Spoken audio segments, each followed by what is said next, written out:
Gala Nalinga Naru.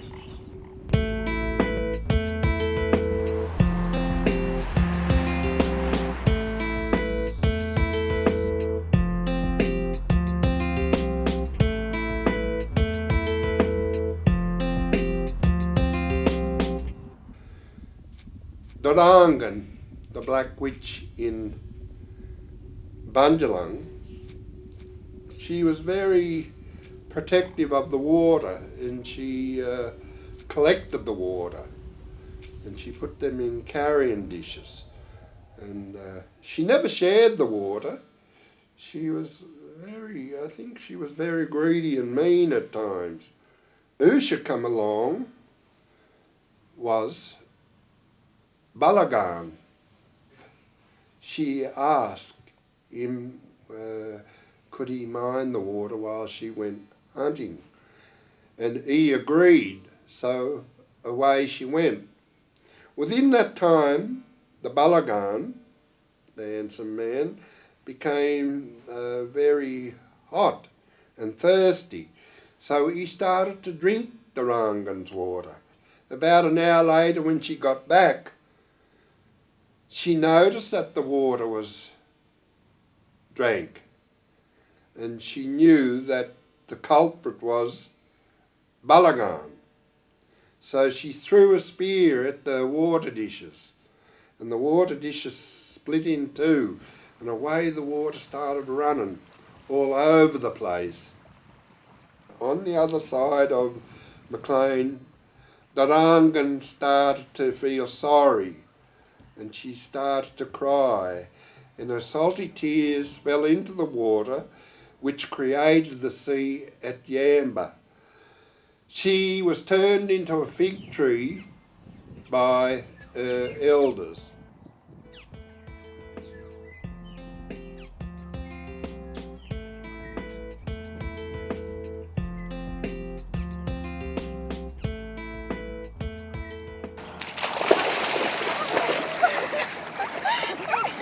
Hi, my name is Katana, and I am 15 years old, and I live in Elmira. Hi, my name's Carnina. I'm 16 years old and I live in Elmira. I'm not dead. I come in peace now. I know. The river means to me, well, I guess, Fun to swim in. yeah. Some of my aunties and uncles come down here fishing, binging, Yeah. turtles. Isn't it like the longest river or something? Yeah. From the Clarence Valley all the way up? Yeah.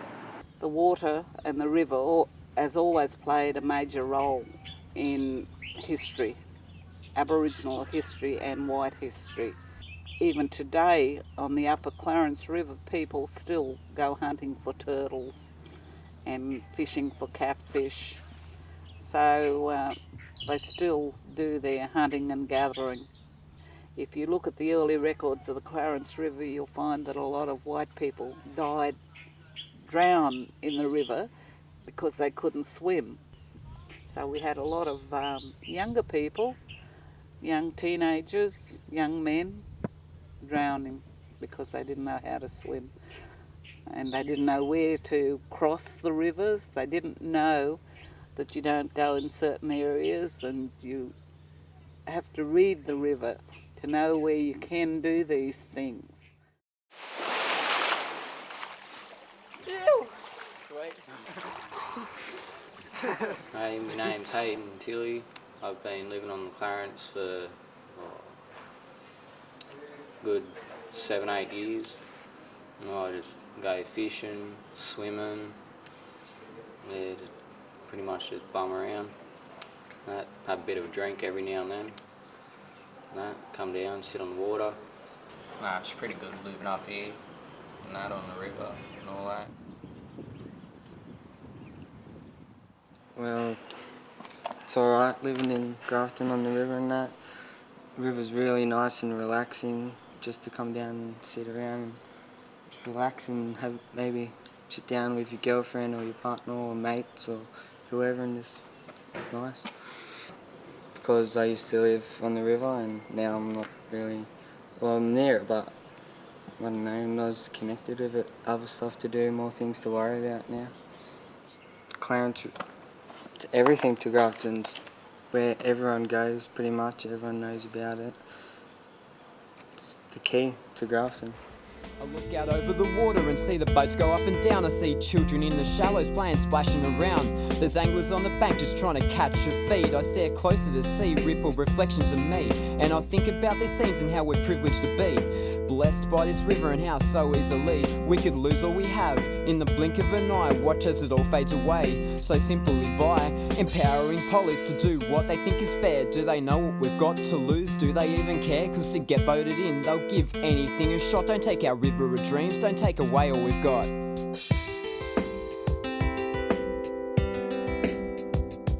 Back in 1996, my little sister was born. She a flood baby, 2nd of May, 1996. And I remember when I went down there and that water was all the way up. Not all the way. It was just getting there. And I stand in front of that big tree, took a photo of me there. And every time the flood happened there, we would always go down and check out the river. I just want the river to be around for my kids, their kids, their kids' kids. Man, I grew up with it. Not only this river, but still.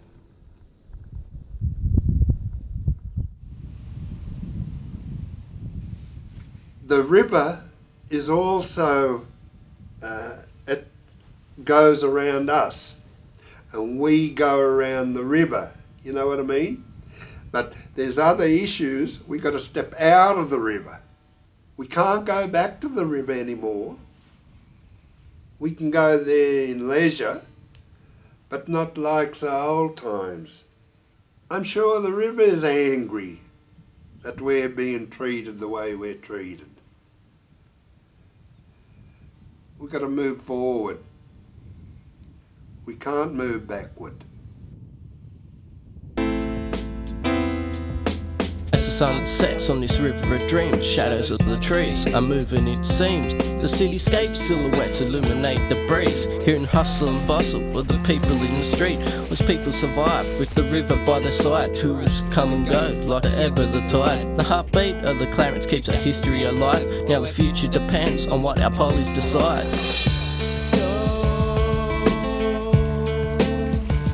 Take our dreams away. Don't let all that we've got be forgotten and float away.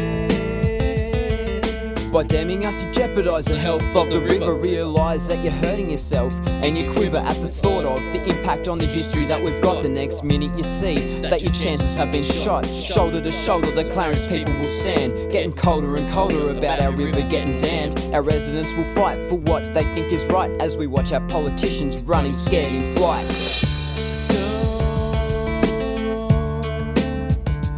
Take our dreams away. Don't let all that we've got be forgotten and float away.